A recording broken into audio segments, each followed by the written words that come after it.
Hi అండి. అందరికీ నమస్తే. నేను మీ గీత. 'నా రాక్షసుడు' సీజన్ 2 పార్ట్ 16.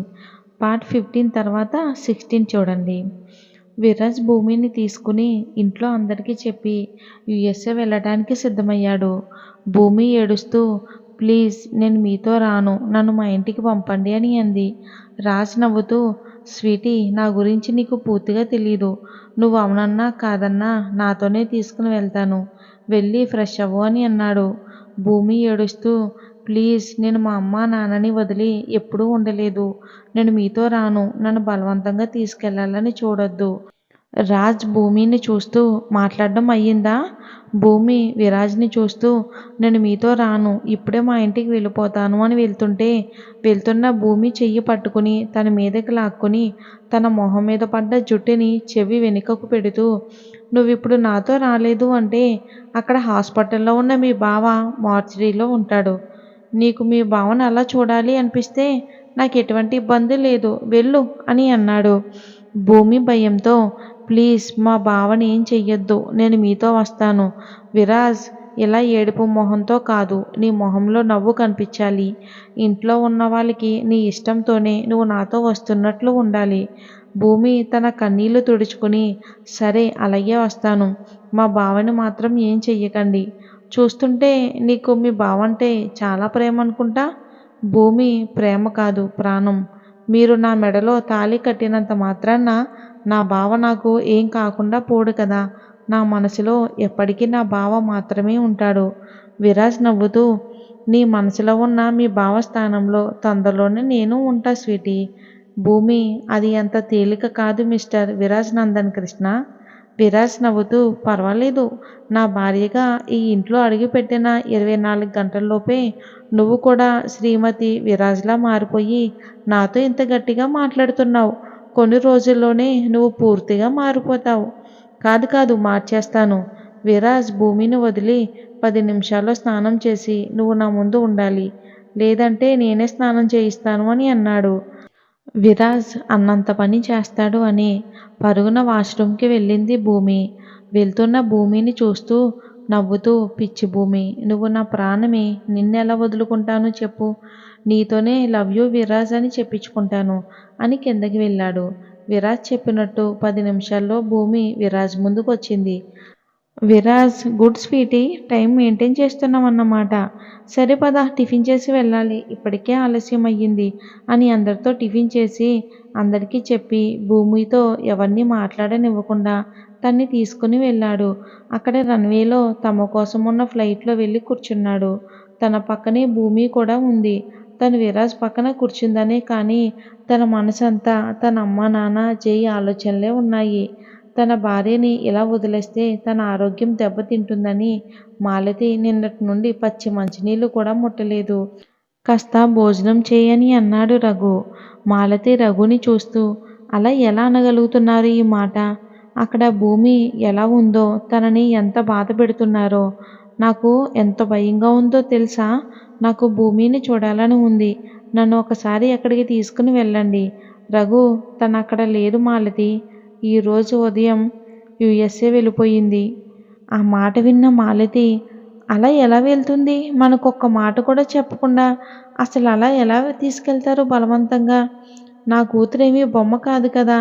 అయినా ఎప్పుడో 22 సంవత్సరాల క్రితం జరిగిన దానికి ఇప్పుడు మన కూతురు మీద కక్ష సాధించడం ఏంటి?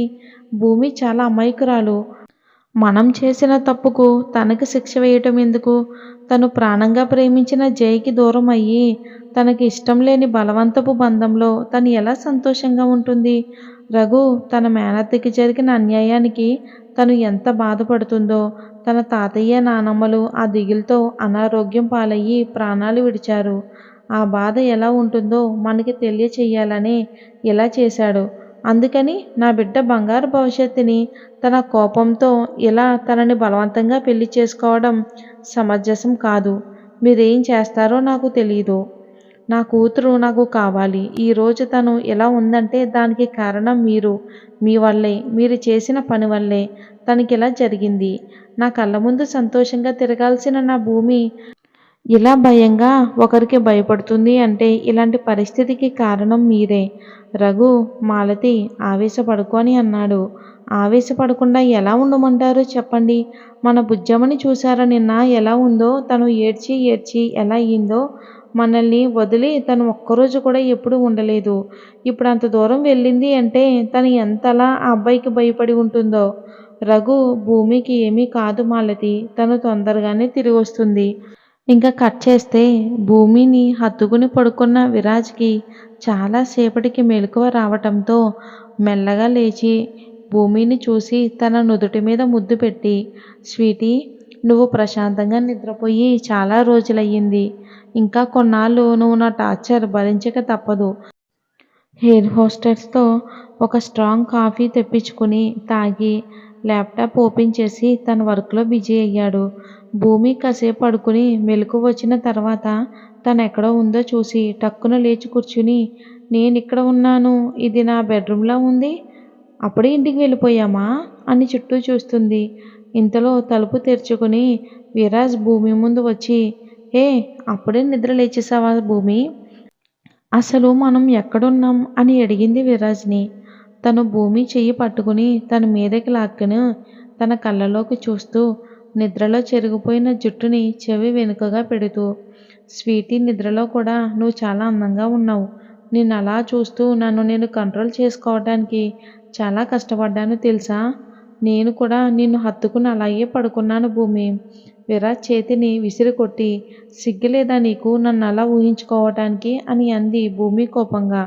విరాజ్ భూమి నడుముని పట్టుకుని తన మీదకి లాక్కుని తను కదలకుండా గట్టిగా పట్టుకుని తన 2 చేతులు వెనుకకు మడిచిపెట్టి తన కళ్ళల్లోకి సూటిగా చూస్తూ, నాకే హక్కుంది స్వీటీ. ఆ విషయం నీకు కూడా తెలుసు అని తన మీద ఉన్న తాళిని పట్టుకుని భూమికి చూపిస్తూ, ఇప్పుడు చెప్పు, నాకు నీ మీద హక్కు లేదా? భూమి, అది బలవంతంగా నువ్వు నా మెడలో కట్టిన తాళి. అది నా ఇష్టంతో పని లేకుండా నన్ను నీ సొంతం చేసుకున్నావు. భూమి ఆ మాట చెప్పినప్పుడు తన గొంతులో బాధ గమనించిన రాజ్ తనని గట్టిగా కౌగిలించుకుని తనని వదిలి ఆ గది నుండి బయటికి వెళ్ళాడు. భూమి అక్కడ మోకాళ్ళ మీద కూర్చుని ఏడుస్తూ విరాజ్ ఎయిర్ హోస్ట్ని పిలిచి భూమికి టీ తీసుకుని వెళ్ళి ఇమ్మని చెప్పాడు. తను వెళ్ళి టీ ఇస్తుంటే, దయచేసి నన్ను ఒంటరిగా విడిచిపెట్టండి అని అంది. ఆ విషయమే వెళ్ళి విరాజ్‌కి చెప్పడంతో తను ఫాస్ట్‌గా తన దగ్గరికి వెళ్ళి, స్వీటీ, నువ్వు 2 నిమిషాల్లో ఫ్రెష్ అయ్యి నా ముందుకు రావాలి. లేదు అంటే మనిద్దరం కలిసి ఫ్రెష్ అవ్వాల్సొస్తుంది అని అన్నాడు విరాజ్. మరి వచ్చే భాగంలో ఏం జరిగిందో తెలుసుకుందాం.